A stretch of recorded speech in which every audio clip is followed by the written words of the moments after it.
CCN വാർത്തകൾ നിങ്ങൾക്കായി സമർപ്പിക്കുന്നത് കിംസ് അൽ ഷിഫ സൂപ്പർ സ്പെഷ്യാലിറ്റി ഹോസ്പിറ്റൽ പെരിന്തൽമണ്ണ. മണ്ണാർക്കാടിനെ മാറോടണച്ച നാടിന്റെ സ്വന്തം ബാങ്ക് മണ്ണാർക്കാട് റൂറൽ സർവീസ് സഹകരണ ബാങ്ക്. നമസ്കാരം, CCN വാർത്തകളിലേക്ക് സ്വാഗതം. പ്രധാന വാർത്തകൾ. മലപ്പുറം ജില്ലയിൽ മത്സരിച്ച 12 മണ്ഡലങ്ങളിലും വിജയമുറപ്പിച്ച് മുസ്ലിം ലീഗ്. ശക്തമായ മത്സരം നടന്ന തിരൂരും വേങ്ങരയും ഒഴികെയുള്ള മണ്ഡലങ്ങളിൽ ഭൂരിപക്ഷം ഗണ്യമായി വർദ്ധിപ്പിക്കാനാകുമെന്നാണ് ബൂത്ത് കമ്മിറ്റി റിപ്പോർട്ടുകളുടെ അടിസ്ഥാനത്തിൽ മണ്ഡലം കമ്മിറ്റികൾ വിലയിരുത്തുന്നത്. ഒറ്റപ്പാലം ബസ് സ്റ്റാൻഡിൽ പോലീസ് എയ്ഡ് പോസ്റ്റിനു സമീപം അജ്ഞാതനെ കല്ലുകൊണ്ട് തലക്കടിച്ചു കൊലപ്പെടുത്തിയ കേസിൽ തിരുവനന്തപുരം സ്വദേശി അറസ്റ്റിൽ. അരുവിക്കര കുറുത്തോട്ടം രേവതി ഭവനിൽ മധുസൂദനൻ നായരാണ് അറസ്റ്റിലായത്. അതേസമയം കൊല്ലപ്പെട്ടയാളെ ഇപ്പോഴും തിരിച്ചറിഞ്ഞിട്ടില്ല. കോട്ടോപ്പാടം ഭീമനാട് വെള്ളിലക്കുന്ന് ഭഗവതി ക്ഷേത്രത്തിന് പിന്നിൽ യുവാവിനെ മരിച്ച നിലയിൽ കണ്ടെത്തി. പ്രദേശവാസിയായ പടിഞ്ഞാറേക്കര 37-കാരൻ ശിവശങ്കരൻ ആണ് മരിച്ചത്. വ്യാഴാഴ്ച രാവിലെ 10:30-യോടെയാണ് മൃതദേഹം നാട്ടുകാരുടെ ശ്രദ്ധയിൽപ്പെട്ടത്. വിഷു ആഘോഷങ്ങൾക്കിടെ പടക്കം പൊട്ടി കോഴിക്കോട് വിദ്യാർത്ഥി മരിച്ചതിന്റെ ഞെട്ടൽ മാറും മുമ്പ് ശ്രീകൃഷ്ണപുരത്തും സമാനമായ ദാരുണ അപകടം. വിഷുദിനത്തിൽ രാത്രി 8:30-യോടെയായിരുന്നു അപകടം. പടക്കം പൊട്ടിക്കുന്നതിനിടെ കയ്യിൽ പിടിച്ചിരുന്ന ഗുണ്ടുകളിലേക്ക് അബദ്ധത്തിൽ തീ പടർന്ന് ഒന്നിച്ച് പൊട്ടിത്തെറിക്കുകയായിരുന്നു. മലപ്പുറം ജില്ലയിൽ മത്സരിച്ച 12 മണ്ഡലങ്ങളിലും വിജയമുറപ്പിച്ച് മുസ്ലിം ലീഗ്. ശക്തമായ മത്സരം നടന്ന തിരൂരും വേങ്ങരയും ഒഴികെയുള്ള മണ്ഡലങ്ങളിൽ ഭൂരിപക്ഷം ഗണ്യമായി വർദ്ധിപ്പിക്കാനാകുമെന്നാണ് ബൂത്ത് കമ്മിറ്റി റിപ്പോർട്ടുകളുടെ അടിസ്ഥാനത്തിൽ മണ്ഡലം കമ്മിറ്റികൾ വിലയിരുത്തുന്നത്. UDF അനുകൂല തരംഗമുണ്ടായാൽ എല്ലാ മണ്ഡലങ്ങളിലും ഭൂരിപക്ഷം വർദ്ധിക്കുമെന്നും കണക്കുകൂട്ടുന്നു. 2021 985 വോട്ടിന് കൈവിട്ട താനൂർ സുരക്ഷിത ഭൂരിപക്ഷത്തിൽ തിരിച്ചുപിടിക്കും. വേങ്ങരയിൽ നിന്ന് മലപ്പുറത്തേക്ക് മാറിയ ദേശീയ ജനറൽ സെക്രട്ടറി PK കുഞ്ഞാലിക്കുട്ടിക്ക് റെക്കോർഡ് ഭൂരിപക്ഷം പ്രതീക്ഷിക്കുന്നു. മന്ത്രി V അബ്ദുറഹ്മാൻ താനൂരിൽ നിന്ന് മണ്ഡലം മാറിയതോടെ മത്സരം ശക്തമായ തിരൂരിൽ UDFന്റെ കുറുക്കോളി മൊയ്തീന് 5000-ന് മുകളിൽ ഭൂരിപക്ഷം ലഭിക്കുമെന്നാണ് പ്രാദേശിക കമ്മിറ്റികളുടെ വിലയിരുത്തൽ. തിരൂർ നഗരസഭയിലും തലക്കാട് ഗ്രാമപഞ്ചായത്തിലും LDF ലീഡ് ചെയ്താലും മറ്റു പഞ്ചായത്തുകളിലെ മികച്ച ഭൂരിപക്ഷത്തിന്റെ ബലത്തിൽ ജയിക്കാമെന്നാണ് കണക്കുകൂട്ടൽ. 2021 പെരിന്തൽമണ്ണയിൽ നിന്ന് 38 വോട്ടിന്റെ നേരിയ ഭൂരിപക്ഷത്തിൽ ജയിച്ച നജീബ് കാന്തപുരം ഇത്തവണ 7000-ഓളം വോട്ടിന്റെ വ്യക്തമായ ഭൂരിപക്ഷത്തിൽ നിയമസഭയിൽ എത്തുമെന്നാണ് പ്രാദേശിക ഘടകങ്ങൾ റിപ്പോർട്ട് ചെയ്യുന്നത്. പുലാമന്തോൾ പഞ്ചായത്തിൽ നേരിയ വോട്ടുകൾക്ക് പിന്നിലായാലും മറ്റിടങ്ങളിൽ വലിയ ഭൂരിപക്ഷം ലഭിക്കുമെന്നാണ് കണക്കുകൂട്ടൽ. പെരിന്തൽമണ്ണ നഗരസഭയിൽ ചെറിയ മാർജിനിലായാലും ലീഡ് ലഭിക്കുമെന്നാണ് വിലയിരുത്തൽ. മങ്കടയിൽ കുന്നത്ത് മുഹമ്മദിന് ലീഗ് വോട്ടുകൾ പിടിക്കാനായില്ലെന്നും മഞ്ഞളാംകുഴി അലിയുടെ ഭൂരിപക്ഷം 15,000 കടക്കുമെന്നും അവകാശപ്പെടുന്നു. ഏറനാട്ടിൽ PK ബഷീറിന് 20,000-ന് മുകളിൽ ഭൂരിപക്ഷവും വള്ളിക്കുന്നിൽ TV ഇബ്രാഹിമിന് 20,000 മുതൽ 25,000 വരെ വോട്ടുകളുടെ ഭൂരിപക്ഷവും മുസ്ലിം ലീഗ് കണക്കുകൂട്ടുന്നുണ്ട്. CCN മലപ്പുറം. ഒറ്റപ്പാലം ബസ് സ്റ്റാൻഡിൽ പോലീസ് എയ്ഡ് പോസ്റ്റിനു സമീപം അജ്ഞാതനെ കല്ലുകൊണ്ട് തലക്കടിച്ചു കൊലപ്പെടുത്തിയ കേസിൽ തിരുവനന്തപുരം സ്വദേശി അറസ്റ്റിൽ. അരുവിക്കര കുറുത്തോട്ടം രേവതി ഭവനിൽ മധുസൂദനൻ നായരാണ് അറസ്റ്റിലായത്. അതേസമയം കൊല്ലപ്പെട്ടയാളെ ഇപ്പോഴും തിരിച്ചറിഞ്ഞിട്ടില്ല. ഒറ്റപ്പാലം ബസ് സ്റ്റാൻഡ് കെട്ടിടത്തിലെ മദ്യവിൽപ്പനശാലയ്ക്ക് സമീപത്തു നിന്നാണ് പ്രതി മധുസൂദനൻ നായരെ പ്രത്യേക സംഘം പിടികൂടിയത്. മധുസൂദനൻ നായർ കൊല്ലപ്പെട്ടയാൾക്ക് 2000 രൂപ നൽകിയിരുന്നു. ഇത് തിരികെ നൽകാത്തതിനെ ചൊല്ലിയുണ്ടായ തർക്കമാണ് കൊലപാതകത്തിൽ കലാശിച്ചതെന്നാണ് കണ്ടെത്തൽ. 60 വയസ്സ് തോന്നിക്കുന്ന ഇതര സംസ്ഥാനക്കാരനാണ് കൊല്ലപ്പെട്ടത്. ഇയാൾക്ക് ഒപ്പമുണ്ടായിരുന്ന സ്ത്രീയെ പോലീസ് കസ്റ്റഡിയിലെടുത്തിരുന്നുവെങ്കിലും ഇവർക്ക് കൊലപാതകത്തിൽ പങ്കില്ലെന്നായിരുന്നു കണ്ടെത്തൽ. ചൊവ്വാഴ്ച രാവിലെയാണ് ബസ് സ്റ്റാൻഡ് കെട്ടിടത്തിൽ പോലീസ് എയ്ഡ് പോസ്റ്റിനു സമീപം മൃതദേഹം കണ്ടെത്തിയത്. തലയിൽ മാരകമായ മുറിവേറ്റ് രക്തം വാർന്നായിരുന്നു മരണം. കൊല്ലപ്പെട്ടയാളും ഒപ്പമുള്ള സ്ത്രീയും 2 ദിവസം മുൻപാണ് ഒറ്റപ്പാലത്തെത്തിയത്. പ്ലാസ്റ്റിക് കുപ്പികളും പഴയ സാധനങ്ങളും പെറുക്കിവിറ്റാണ് ഉപജീവനം. അറസ്റ്റിലായ ആളും ആക്രി സാധനങ്ങൾ പെറുക്കി നടക്കുന്നയാളാണ്. CCTV ക്യാമറ കേന്ദ്രീകരിച്ചായിരുന്നു ഷൊർണൂർ DYSPയുടെ നേതൃത്വത്തിലുള്ള പ്രത്യേക അന്വേഷണ സംഘത്തിന്റെ അന്വേഷണം. മരിച്ചയാളെ തിരിച്ചറിയാനുള്ള ശ്രമം സമാന്തരമായി പുരോഗമിക്കുകയാണ്. CCN ഒറ്റപ്പാലം. വിഷു ആഘോഷങ്ങൾക്കിടെ പടക്കം പൊട്ടി കോഴിക്കോട് വിദ്യാർത്ഥി മരിച്ചതിന്റെ ഞെട്ടൽ മാറും മുമ്പ് ശ്രീകൃഷ്ണപുരത്തും സമാനമായ ദാരുണ അപകടം. വിഷുദിനത്തിൽ രാത്രി 8:30-യോടെയായിരുന്നു അപകടം. പടക്കം പൊട്ടിക്കുന്നതിനിടെ കയ്യിൽ പിടിച്ചിരുന്ന ഗുണ്ടുകളിലേക്ക് അബദ്ധത്തിൽ തീ പടർന്ന് ഒന്നിച്ച് പൊട്ടിത്തെറിക്കുകയായിരുന്നു. ശ്രീകൃഷ്ണപുരം രാഗം കോർണർ വെള്ളപ്പന്തൊടി സ്വദേശി 34-കാരൻ ദിലീപാണ് മരിച്ചത്. ശ്രീകൃഷ്ണപുരത്തെ ക്ലബ്ബ് അംഗങ്ങൾക്കൊപ്പം വിഷു ആഘോഷിക്കുന്നതിനിടെയാണ് അപകടമുണ്ടായത്. ദിലീപിന്റെ കൈവശം ഒന്നിലേറെ ഗുണ്ടുകളുണ്ടായിരുന്നു. പടക്കം പൊട്ടിക്കുന്നതിനിടെ കയ്യിൽ പിടിച്ചിരുന്ന ഗുണ്ടുകളിലേക്ക് അബദ്ധത്തിൽ തീ പടർന്ന് ഒന്ന് പൊട്ടിത്തെറിക്കുകയായിരുന്നു. സ്ഫോടനത്തിന്റെ ആഘാതത്തിൽ ദിലീപിന് ഗുരുതരമായി പൊള്ളലേറ്റു. ഉടൻ ആശുപത്രിയിൽ എത്തിച്ചെങ്കിലും ജീവൻ രക്ഷിക്കാനായില്ല. സ്ഫോടനാഘാതത്തിൽ ഹൃദയാഘാതം സംഭവിച്ചതാണ് മരണകാരണമെന്നാണ് പോസ്റ്റ്മോർട്ടം റിപ്പോർട്ടിൽ പറയുന്നത്. സംഭവത്തിൽ ശ്രീകൃഷ്ണപുരം പോലീസ് കേസെടുത്തു. CCN കടമ്പഴിപ്പുറം. കോട്ടോപ്പാടം ഭീമനാട് വെള്ളിലക്കുന്ന് ഭഗവതി ക്ഷേത്രത്തിന് പിന്നിൽ യുവാവിനെ മരിച്ച നിലയിൽ കണ്ടെത്തി. പ്രദേശവാസിയായ പടിഞ്ഞാറേക്കര 37-കാരൻ ശിവശങ്കരൻ ആണ് മരിച്ചത്. വ്യാഴാഴ്ച രാവിലെ 10:30-യോടെയാണ് മൃതദേഹം നാട്ടുകാരുടെ ശ്രദ്ധയിൽപ്പെട്ടത്. മൃതദേഹത്തിൽ ഉറുമ്പരിച്ച നിലയിലായിരുന്നു. വിവരമറിഞ്ഞ് നാട്ടുകൽ പോലീസ് സ്ഥലത്തെത്തി ഇൻക്വസ്റ്റ് നടപടികൾ ആരംഭിച്ചു. നാട്ടിൽ കരിങ്കൽ പടവും തേപ്പും ഉൾപ്പെടെയുള്ള നിർമ്മാണ ജോലികൾ ചെയ്തു വരികയായിരുന്നു ശിവശങ്കരൻ. ഇദ്ദേഹം അവിവാഹിതനാണ്. സംഭവത്തിൽ ദുരൂഹതയുണ്ടോ എന്ന് അന്വേഷിക്കണമെന്ന് വാർഡംഗം രജനിയുടെ മുറ്റത്ത് ആവശ്യപ്പെട്ടു. ഡോഗ് സ്ക്വാഡ് ഉൾപ്പെടെയുള്ള വിദഗ്ധ സംഘം സ്ഥലത്തെത്തി പരിശോധന നടത്തി. പോസ്റ്റ്മോർട്ടം നടപടികൾക്ക് ശേഷമേ മരണകാരണത്തിൽ വ്യക്തത വരികയുള്ളൂ എന്ന് പോലീസ് അറിയിച്ചു. CCN ചെത്തല്ലൂർ. ആഘോഷപ്രേമികൾക്ക് കാഴ്ചവിരുന്നൊരുക്കി കൊപ്പം ദേശോത്സവം കൊണ്ടാടി. 45-ൽ പരം ആനകൾ ആഘോഷ പരിപാടികളിൽ പങ്കെടുത്തു. കേന്ദ്ര ആഘോഷ കമ്മിറ്റിയുടെയും 26 ഉപ ആഘോഷ കമ്മിറ്റികളുടെയും നേതൃത്വത്തിലായിരുന്നു ദേശോത്സവം നടത്തിയത്.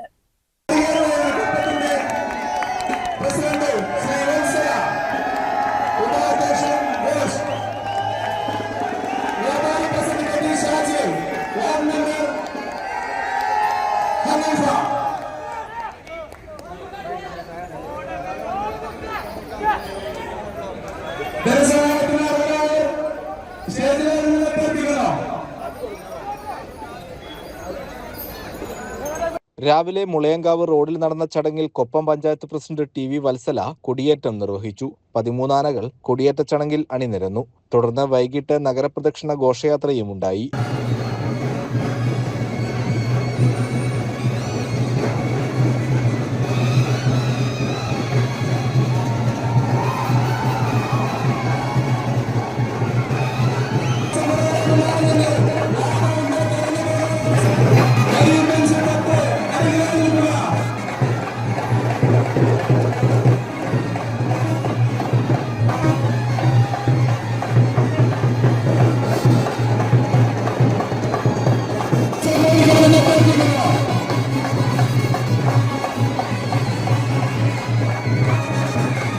ഉപാഘോഷ കമ്മിറ്റികളുടെ ആഘോഷങ്ങൾ മുളയങ്കാവ് റോഡിലെ അത്താണിയിൽ സംഗമിച്ചായിരുന്നു നഗരപ്രദക്ഷിണം ആരംഭിച്ചത്. ആനകൾ, ബാൻഡ് മേളങ്ങൾ ഉൾപ്പെടെ കലാപരിപാടികൾ അണിനിരന്നു.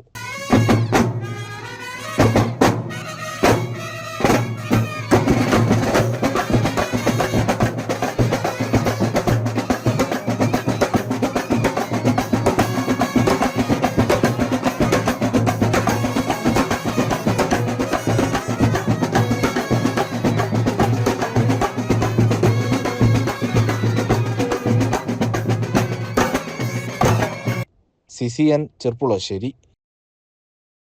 തൂത ഭഗവതി ക്ഷേത്രത്തിൽ ഉത്സവാഘോഷങ്ങളുടെ ഭാഗമായി ഇരട്ടക്കേളി അരങ്ങേറി. ചെർപ്പുളശ്ശേരി ശിവൻ, ചെർപ്പുളശ്ശേരി ഹരിഹരൻ, മഞ്ചേരി ഹരിദാസ്, പനമണ്ണ ശശി എന്നിവർ നേതൃത്വം നൽകി.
CCN ചെർപ്പുളശ്ശേരി.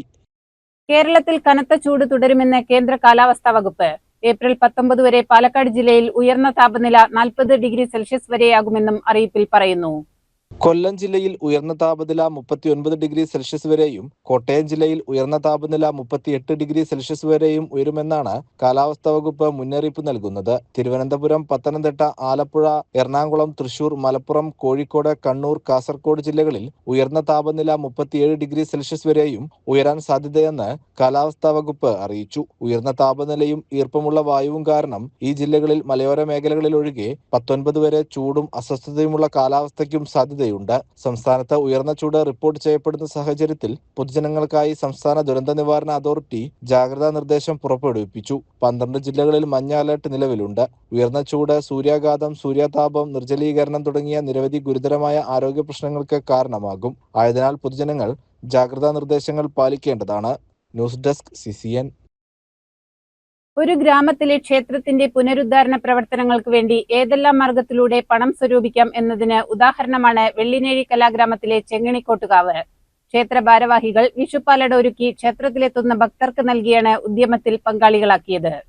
4ാം വർഷവും തുടർച്ചയായാണ് വിഷുദിനത്തിൽ ഇത്തരമൊരു പരിപാടി സംഘടിപ്പിക്കുന്നത്. 2023 മുതലാണ് ക്ഷേത്രത്തിൽ പാലടപ്രഥമൻ ഒരുക്കാൻ തുടങ്ങിയത്. സമീപത്തെ പാൽ സൊസൈറ്റികളിൽ നിന്നും ക്ഷീരകർഷകർ വിഷുത്തലേന്ന് ഉച്ചയ്ക്ക് ശേഷം എത്തിച്ചു നൽകുന്ന 700-ലധികം ലിറ്റർ പാൽ ശേഖരിച്ചാണ് പാലടപ്രഥമൻ ഒരുക്കിയത്. വിറകടുപ്പിൽ പുളിവിറക് കത്തിച്ചായിരുന്നു പാലട തയ്യാറാക്കിയത്.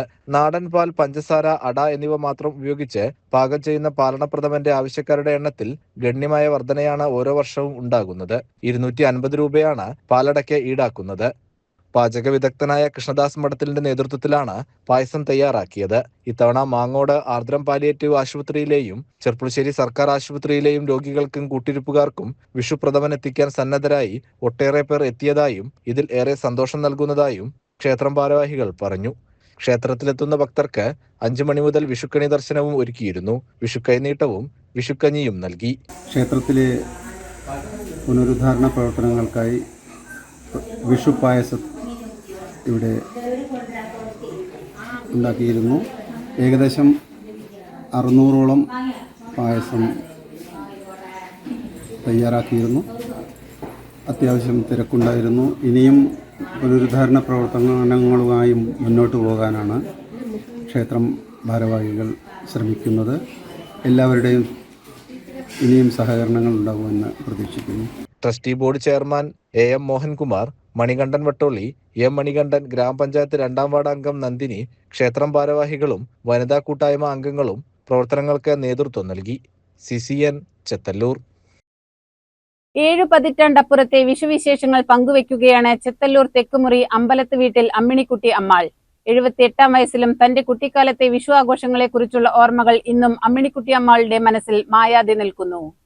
പണ്ട് വിഷുക്കാലമായാൽ ദേശത്തെ പണിക്കർ ഓലയുമായി വീടുതോറും വിഷു പറയാൻ വരുന്ന ചടങ്ങുണ്ടായിരുന്നുവെന്ന് അവർ ഓർക്കുന്നു. കാർഷിക സംസ്കാരത്തിന്റെ ഭാഗമായ കൈക്കോട്ടുചാല എന്ന ചടങ്ങും ഇന്ന് അന്യമായിരിക്കുന്നു. കൃഷിയും അനുബന്ധ പ്രവൃത്തികളും കുറഞ്ഞതോടെ ഇത്തരം ആചാരങ്ങളും വിസ്മൃതിയിലായി. പഴയകാലത്ത് ദേശത്തെ ആശാരിമാർ കർഷകരുടെ വീടുകളിലേക്ക് പുതിയ കരിയും നുകവും എത്തിച്ചിരുന്നതും അമ്മിണിക്കുട്ടി അമ്മാളുടെ ഓർമ്മയിലുണ്ട്. വിഷുദിനത്തിൽ പുലർച്ചെയുള്ള വിഷുക്കഞ്ഞിയാണ് പ്രധാനമെന്ന് ഇവർ പറയുന്നു. ചക്ക കൊണ്ടുണ്ടാക്കിയ കറിയും കഞ്ഞിയും വയർ നിറച്ച് കുടിച്ചാണ് വിഷു ആഘോഷങ്ങൾക്ക് തുടക്കം ിരുന്നത്. വാഴപ്പോള വൃത്തിയാക്കി തളം കെട്ടി അതിൽ ഇലവെച്ചാണ് കഞ്ഞി വിളമ്പിയിരുന്നത്. തറവാടുകളിലും വലിയ വീടുകളിലും കണി കാണാൻ പോയിരുന്നതും അവിടെ നിന്ന് കൈനീട്ടമായി ലഭിച്ചിരുന്ന 25 പൈസയും അക്കാലത്തെ വലിയ സന്തോഷങ്ങളായിരുന്നു.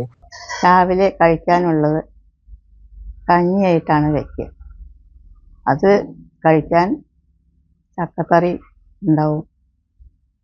വെള്ളം തീരെ വയ്ക്കും. വെള്ളരിക്കേ കിഴങ്ങോ അങ്ങനെയുള്ളതൊക്കെ കൂട്ടിയിട്ട് വേറെ വയ്ക്കുന്നവരുണ്ട്.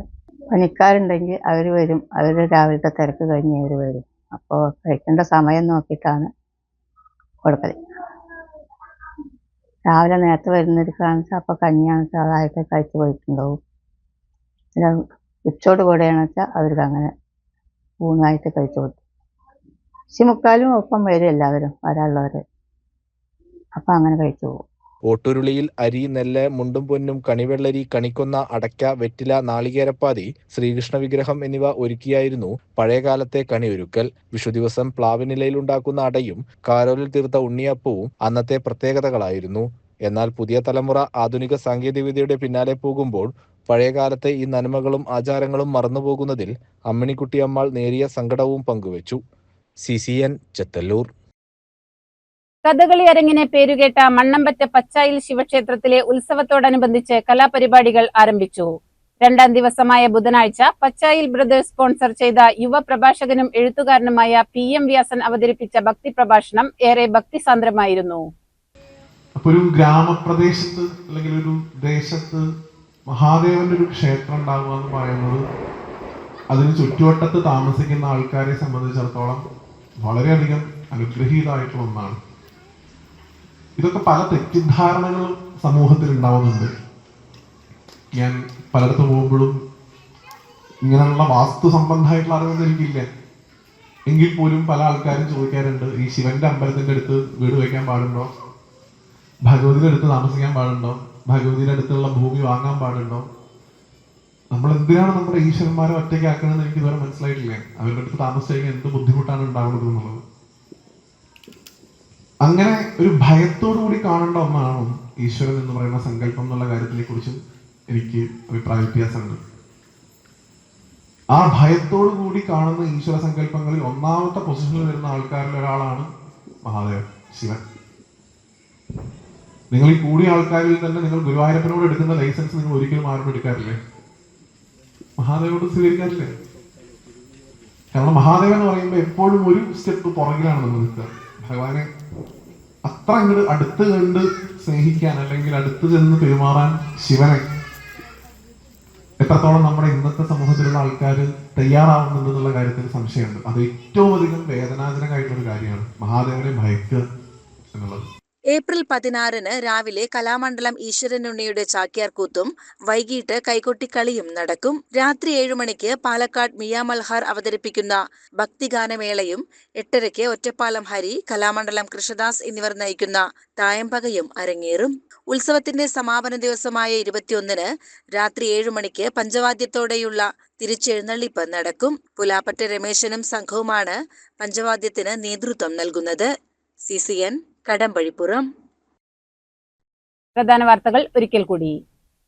CCN വാർത്തകൾ നിങ്ങൾക്കായി സമർപ്പിച്ചത് കിംസ് അൽ ഷിഫ സൂപ്പർ സ്പെഷ്യാലിറ്റി ഹോസ്പിറ്റൽ പെരിന്തൽമണ്ണ. മണ്ണാർക്കാടിനെ മാറോടണച്ച നാടിന്റെ സ്വന്തം ബാങ്ക് മണ്ണാർക്കാട് റൂറൽ സർവീസ് സഹകരണ ബാങ്ക്.